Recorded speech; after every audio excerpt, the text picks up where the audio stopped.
Hello friends, आज हम बताने जा रहे हैं यूज ऑफ ईच के बारे में। ये सब जो चीज़ें हैं वो बहुत सारे एग्ज़ाम में पूछे जाते हैं, जैसे कि हमारा एयरफोर्स हो गया, एनडीए हो गया, नेवी हो गया, और बहुत सारे ऐसे एग्ज़ाम जो कि इंग्लिश लैंग्वेज को कंडक्ट करते हैं, जैसे आपका इंग्लिश ग्रामेटिकल पोर्शन से होता है। और यूज ऑफ ईच में बहुत सारे लोग, वैसे वो कुछ हार्ड नहीं है, लेकिन बहुत लोग गलती करके आ जाते हैं।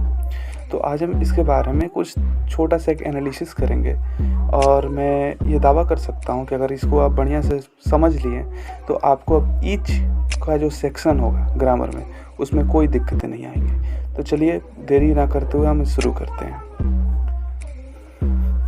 देखिए, सबसे पहले यूज फॉर टू और more than two person and things. Each जो यूज होता है वो दो या दो से अधिक व्यक्तियों के लिए यूज होता है। अगर एक व्यक्ति होगा तो वो यूज नहीं होगा, दो या दो से अधिक व्यक्ति होना चाहिए। ठीक है, जैसे में each of the to students was honest, यानी कि दो विद्यार्थियों में से प्रत्येक ईमानदार थे। बात समझ में आ रहा है? तो यहाँ पे जो ईच का मतलब है वो दो या दो से अधिक के बारे में। तो यहाँ पे आपका पहले दो के बारे में मैं एग्जाम्पल के रूप में दिखाया कि each of the two student was honest.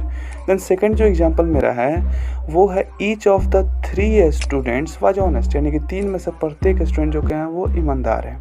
तो पहले यहाँ पे आप देख लिए कि कहाँ पे ईच जो होता है यूज होता है। ठीक है, अब इसके कुछ अलग भाग पे आते हैं कि अब इसको कैसे हम करेंगे। ठीक है, तो आते हैं note number 1।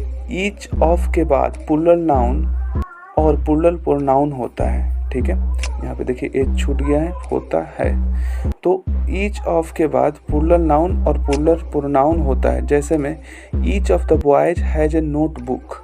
Each of the boys, यहाँ पे देखिए बॉयज जो है वो क्या है, प्लूरल है।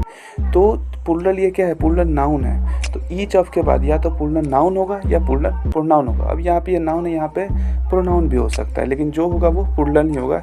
बट उसके बाद अगर हम देखते हैं जो हमारा वर्ब आ रहा है, एक्चुअली वर्ब, वो एक्चुअली सिंगुलर ही आ रहा है। तो ये हमेशा आप ध्यान रखिएगा कि ईच ऑफ के बाद जो हमारा नाउन या प्रोनाउन जो होगा वो प्लूरल होगा, और उसके बाद जो वर्ब आएगा वो हमेशा और हमेशा सिंगुलर ही होगा। जैसे एक एग्जांपल को फिर से पढ़ लेते हैं, each of the boys has a notebook. ठीक है, आशा करता हूँ कि समझ गए होंगे। आगे चलते हैं हम नोट नंबर 2 पे। नोट नंबर 2 बोल रहा है कि ईच का यूज सब्जेक्ट के लिए, ईच का यूज सब्जेक्ट के लिए हो तो ईच का यूज सब्जेक्ट के जस्ट बाद में होता है। कहाँ पे होता है भाई? जस्ट बाद में होता है सब्जेक्ट के। जैसे we each have advised him to give up. तो आपको एक कंडीशन यहाँ पे याद रखना होगा कि सब्जेक्ट के बाद ईच का यूज कब होगा। तो सब्जेक्ट के बाद ईच का यूज तब होगा जब ईच का यूज सब्जेक्ट के लिए हो तो, जब सब्जेक्ट के लिए हो तो। We each have advised him to give up smoking. ठीक है, हम सभी लोगों को एडवाइस किया गया है कि हम स्मोकिंग छोड़ दें। तो यह हम सभी लोगों को एडवाइस किया गया है, मतलब ये हम लोगों को एडवाइस किया गया है। मतलब यहाँ पे जो है हम लोगों से डायरेक्ट बात जुड़ी हुई है, इसलिए जो ईच होगा वो वी के लिए है, सब्जेक्ट के लिए। इसलिए यहाँ हम ईच को हम सब्जेक्ट के तुरंत बाद हम लगाएंगे।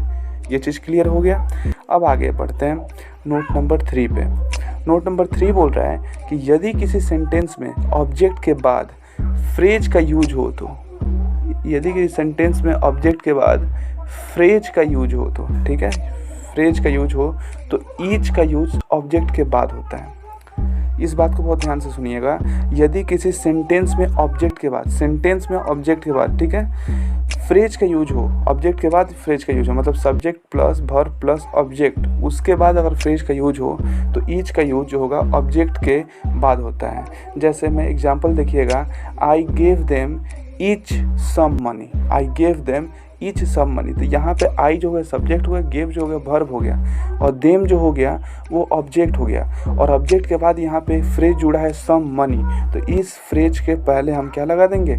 ईच लगा देंगे। ठीक है, अब ये ऐसा तभी करेंगे जब फ्रेज जुड़ा हो, ऑब्जेक्ट के बाद फ्रेज जुड़ा हो, तभी हम फ्रेज से पहले ईच लगाएंगे।